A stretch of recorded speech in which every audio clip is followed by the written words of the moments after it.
1 million नहीं, 1 billion नहीं, trillion. लेकिन इसमें एक शर्त है, आपको ये सारा पैसा अगले 24 घंटों के भीतर खर्च करना होगा, वरना आप सब कुछ खो देंगे। ये आसान होना चाहिए। एक फेरारी और एक मैक्लारेन खरीद लें। जानते हो क्या, पूरा डीलरशिप ही खरीद लो। अब तुम्हारे पास 12 मिलियन डॉलर का सपनों का गैराज होगा। लेकिन एक छोटी सी समस्या है, 24 घंटे में 1 ट्रिलियन डॉलर खर्च करने के लिए आपको हर सेकंड उस पूरे डीलरशिप को खरीदना होगा। आपको कुछ बड़ा सोचना होगा।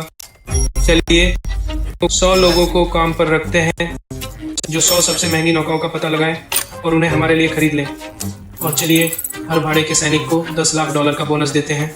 कुल मिलाकर लगभग 40 अरब डॉलर का चेक होगा। लेकिन चलिए 2 अरब डॉलर में अब तक का सबसे बड़ा क्रूज जहाज भी खरीदते हैं और उसे पूरी क्षमता से भर देते हैं। सभी के टिकटों का भुगतान करते हैं और साथ में एक रोलेक्स घड़ी भी देते हैं। चलिए इस जहाज के बास्केटबॉल कोर्ट का इस्तेमाल करते हुए NBA की सभी टीमों को खरीद लेते हैं और उन्हें आपस में मुकाबला करवाते हैं। तो चलिए Snoop Dogg, Katy Perry, Justin Bieber और बियॉन्से से हमारे लिए परफॉर्मेंस करवाते हैं। फिर उन्हें स्पेसएक्स रॉकेट से अंतर्राष्ट्रीय अंतरिक्ष स्टेशन भेज देते हैं, जिसकी कीमत प्रति यात्री 55 मिलियन है। अब जब आप अमीर लोगों के साथ हैं तो आपको एक स्टेटस सिंबल चाहिए। आप दुनिया की सबसे महंगी कलाकृति आधा अरब में खरीद सकते हैं। लेकिन आप ऐसा क्यों करेंगे जब आप पूरे मेट्रोपॉलिटन म्यूजियम ऑफ आर्ट को 100 अरब में खरीद सकते हैं और फिर हम जा सकते हैं लेन देन विफल। ऐसा हो ही नहीं सकता कि हमारे पास पैसे खत्म हो गए हों। जी हाँ, हमारे पास अभी भी 800 अरब डॉलर हैं। मेट्रोपॉलिटन म्यूजियम एक शैक्षणिक संस्थान है जिसकी संपत्ति जनता के हित में रखी जाती है और उस किसी का मालिकाना हक नहीं है। जानते हो क्या, मेट के बारे में भूल जाओ। पूरे न्यूयॉर्क शहर की कीमत लगभग 1.3 ट्रिलियन डॉलर है। फिलहाल यहाँ 210 खाली मकान उपलब्ध हैं। तो चलिए 33 शून्य लोगों को काम पर रख लेते हैं ताकि वे हमारे लिए ये मकान खरीद लें और हाँ, उन्हें एक 100 शून्य डॉलर का कमीशन भी दे देते हैं। लेकिन आपको एक बात पर गौर करना होगा, अमेरिका के इतिहास में सबसे महंगी रियल एस्टेट खरीद 240 मिलियन डॉलर की कंक्रीट की ईंटों से बनी यह इमारत थी। ये रकम सुनने में बहुत बड़ी लग सकती है, लेकिन आपके द्वारा 240 मिलियन डॉलर खर्च कर एक आम आदमी द्वारा $60 खर्च करने के बराबर है। मेरा मानना है कि घर खरीदने के बजाय आपको एक मेगा प्रोजेक्ट बनाना चाहिए। इसके लिए आसमान ही सीमा। आप अपना प्रोजेक्ट कहीं भी बना सकते हैं। अगर कोई रुकावट आए तो उन्हें अपनी जेब खर्च से हटा दें या फिर सऊदी अरब वाला तरीका अपनाकर उन्हें कब्रिस्तान में भेज दें। दरअसल मुझे लगता है कि मध्य पूर्व ही वो जगह है जहां हमें जाना चाहिए। तो चलिए साल के हर दिन के लिए गल्फ स्ट्रीम बीच 150 खरीदते हैं और पूरी दुनिया का चक्कर लगाते हैं। अरब प्रायद्वीप में आपका स्वागत है, जहाँ लोग सचमुच कुछ भी बना सकते हैं। दुनिया का सबसे बड़ा पिक्चर फ्रेम, दुनिया की सबसे बड़ी घड़ी, सबसे विशाल गन, अब तक की सबसे ऊंची संरचना, दुनिया के नक्शे के आकार में बने डूबते हुए कृत्रिम द्वीप, ये सब कमाल के हैं। चलिए 20 अरब लोगों के लिए इससे भी बड़ा कृत्रिम द्वीप बनाते हैं। बेशक हम श्रम लागत को नहीं भूल सकते, इसीलिए इसके लिए हम $10 का बजट बनाते हैं। फिर आइए उन सभी मेगा परियोजनाओं को खरीद लें जिन्हें मैंने अभी आपको दिखाया है। कुल मिलाकर 101 अरब 292 मिलियन डॉलर और $10 हमारे मध्य पूर्वी दोस्तों को दान के रूप में दिए जाएं। लेकिन जब आप यहाँ हैं तो बुर्ज खलीफा को ज़रूर देखें, जो वर्तमान में दुनिया की सबसे ऊंची इमारत है। अगर आप $1 के नोटों को सबसे ऊपर तक ढेर कर दें तो टावर की कीमत 75.8 मिलियन डॉलर होगी। फिर भी आपको इससे 87 शून्य गुना अधिक खर्च करना पड़ेगा। इतना ऊंचा ढेर जो अंतर्राष्ट्रीय अंतरिक्ष स्टेशन को भी पार कर जाएगा।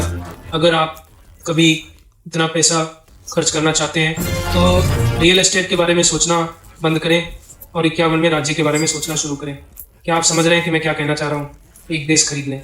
2010 में लिखटेंस्टीन देश ने एयरबीएनबी पर एक रात के लिए $70,000 का किराया रखा। यह तो सरासर मामूली रकम है। आप ऐसे देशों को नहीं देख सकते जो कौड़ियों के लिए इस तरह से अपना धंधा चला रहे हों। आपको सबसे बड़ा इनाम चाहिए, कोई ठंडी जगह, कोई रणनीतिक जगह। चलिए ग्रीनलैंड खरीदते हैं। इसके खनिज भंडारों के बाजार मूल्य के आधार पर दुनिया के सबसे बड़े द्वीप की कीमत लगभग 200 अरब डॉलर है। हम इसे वहन कर सकते हैं, लेकिन हमारे रास्ते में एक छोटी सी बाधा है। ट्रंप के पहले कार्यकाल के दौरान जब उन्होंने ग्रीनलैंड पर कब्जा करने का प्रस्ताव रखा तो देश ने इस विचार को पूरी तरह हास्यास्पद बताकर खारिज कर दिया और दृढ़ता से कहा कि ग्रीनलैंड बिक्री के लिए नहीं है। चलो $80 मिलियन में एक F-35 खरीद लेते हैं। बाढ़ में जाए 2 F-35, 3 + 100, 2 विमानवाहक पोत, 3 विध्वंसक जहाज, 1 बैलिस्टिक मिसाइल पनडुब्बी, 57 शून्य ब्लैक वाटर सैनिक। ग्रीनलैंड के हर नागरिक के लिए एक। अब हमारे पास $50 अरब की एक अस्थायी सेना है और ऐसा लगता है कि ग्रीनलैंड आखिरकार बिकने के लिए तैयार है। लेकिन आपके इस खरबपति खर्च के दौर में लोग अब ध्यान देने लगे हैं। आपके कारनामे अभी तक टिकटॉक पर नहीं आए हैं, लेकिन सरकारी दफ्तरों के अंदर कानाफूसी शुरू हो चुकी है। आपके लिए अच्छी बात यह है कि एक बार जब आप किसी नेता को अपने वश में कर लेते हैं तो वह कुछ कह नहीं पाता। एक नेता को खरीद लें। हमने ट्रंप को 1.5 अरब में खरीदा, कमला लगभग 2 अरब में, लेकिन आपको जो बाइडेन मुफ्त में मिल रहे हैं। चलिए इन दोनों को और सीनेट और हाउस के सभी मौजूदा सदस्यों को खरीद लेते हैं। कुल मिलाकर 72 लाख में पूरी अमेरिकी राजनीति पर कब्जा कर लेते हैं। ये एक शानदार सौदा है, लेकिन इसमें एक पेंच है। पैसा राजनीति को प्रभावित करता है, लेकिन हमेशा उसे तय नहीं करता। मेरा मतलब है, राष्ट्रपति चुनाव को ही देख लीजिए। डेमोक्रेट्स ने रिपब्लिकन से ज्यादा पैसा खर्च किया, फिर भी हार गए क्योंकि 2 अरब डॉलर से रुतबा नहीं खरीदा जा सकता। हाल ही में एलन ने विस्कॉन्सिन में चुनाव प्रचार पर लाखों डॉलर खर्च किए, लेकिन उन्हें पता चला कि जब हर कोई आपसे नफरत करता है तो ये सब काम नहीं चलता। यहाँ तक कि ब्लैक रॉक को भी हमेशा वो नहीं मिलता जो वो चाहता है। $1 ट्रिलियन से आपको लगभग हर चीज़ तक पहुँच मिल जाती है, लेकिन संस्कृति और जनमत ऐसी चीज़ें हैं जो बिकती नहीं है। मजाक कर रहा हूँ। चलिए हम सारी मीडिया कंपनियों को खरीद लेते हैं। Washington Post, Time magazine, New York Times, Comcast, fox.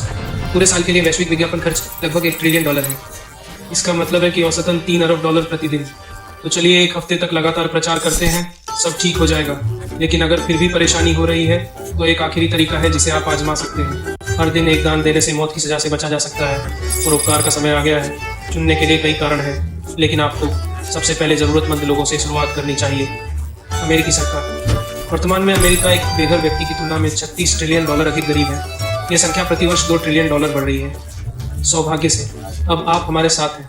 सच कहें तो $220 अरब से कुछ खास फर्क नहीं पड़ेगा, लेकिन इससे मदद जरूर मिलेगी, बशर्ते कि अमेरिकी सरकार $2.5 खरब की इस नकद राशि का कुशलतापूर्वक प्रबंधन कर ले। आप सोच रहे होंगे कि पैसा कैसे भेजेंगे। इसका जवाब है pay.gov। ये एक आधिकारिक वेबसाइट है जहां आप अमेरिकी सरकार को दान देकर सार्वजनिक ठंड कम कर सकते हैं। तो चलिए यहाँ अपना $220 अरब दर्ज कर दीजिए। और लेकिन पता चला कि ट्रेजरी अधिकतम केवल $1 मिलियन ही स्वीकार करती है। आपने अभी अभी सरकार के लिए लॉकहीड मार्टिन से पेंचों का एक थैला खरीदा है। शायद आपके पैसे से चिकित्सा हड़ में कुछ बड़ी कमी आ सके। देखिए, सरकार के विपरीत कैंसर से मर रहे कंगाल लोगों को अपने भारी कर्ज को चुकाने के लिए और अधिक पैसा छापने की अनुमति नहीं है। इसके बजाय उनके बकाया क्षणों को वसूली एजेंसियों को कौड़ियों के भाव बेच दिया जाता है। लेकिन इस छूट के कारण अंडू मेडिकल डेट जैसी चैरिटी संस्थाएं अपने द्वारा प्राप्त प्रत्येक $1 के दान के बदले $100 तक का हड़ माफ कर सकती हैं। और इस अनुपात के साथ आप अमेरिका में सभी चिकित्सा हड़ों को मात्र $2.2 बिलियन में माफ कर सकते हैं। 87.2 अरब का हड़ देती है। लेकिन इससे पहले कि हम इस मुद्दे पर कोई प्रतिक्रिया दें, एक छोटी सी समस्या है। एक बार जब विश्वविद्यालयों को पता चल जाएगा कि अरबपति यीशु उनके पीड़ितों की मदद कर रहे हैं, तो वे शायद अपनी फीस बढ़ा देंगे। इसके अलावा चार्ज चुकाना उन पिछली पीढ़ियों के लिए अन्यायपूर्ण माना जा सकता है जिन्होंने कॉलेज की पढ़ाई का खर्च खुद उठाया और अपने दम पर आगे बढ़े। पता चला कि परोपकार करना उतना आसान नहीं है जितना लगता है। ये आसान नहीं है। अमेज़न बनाना आसान नहीं था। परोपकार भी कुछ इसी तरह का है। ये वाकई बहुत कठिन है। मैं इस मामले में जेब से सहमत हूँ। चलिए एक और $500 मिलियन की नौका खरीद लेते हैं। आज के लिए इतना परोपकार काफ़ी है। आपके पास अभी भी $60 अरब बचे हैं और मुझे लगता है कि मुझे पता है कि इन्हें कैसे खर्च करना है। ये शायद थोड़ी बेईमानी लगे, लेकिन मेरी बात सुनिए। 37% अमेरिकी $400 से अधिक की अचानक खरीदारी का खर्च वहन नहीं कर सकते। खरबपति होने के नाते आपकी निष्क्रिय आय आपको हर 0.126 सेकंड में $400 कमा कर देती है। 35 वर्ष से कम आयु के लोगों की औसत कुल संपत्ति $39 है। एक खरबपति के रूप में आप जीवन भर अपने टॉयलेट पेपर को $39 के नोटों के बंडलों से बदल सकते हैं और इससे आपकी आर्थिक स्थिति पर कोई फर्क नहीं पड़ेगा। $1 खरब आपको ऐसी संभावनाएं प्रदान करता है जो एक सामान्य व्यक्ति के लिए अकल्पनीय है, जो हर महीने वेतन पर जीवन यापन करता है। इतनी खरीदारी करने के बाद भी आपके पास इतना पैसा बच जाता है कि आपके पास कई विकल्प होते हैं। आप अंतरिक्ष कार्यक्रम शुरू कर सकते हैं, समुद्र को साफ कर सकते हैं, संस्थानों को वित्त पोषित कर सकते हैं। इतने सारे कामों के लिए 24 घंटे काफी नहीं है। तो चलिए थोड़ा और समय लेते हैं, एक ट्रस्ट बनाएं और उसमें अपना पैसा सुरक्षित रखें।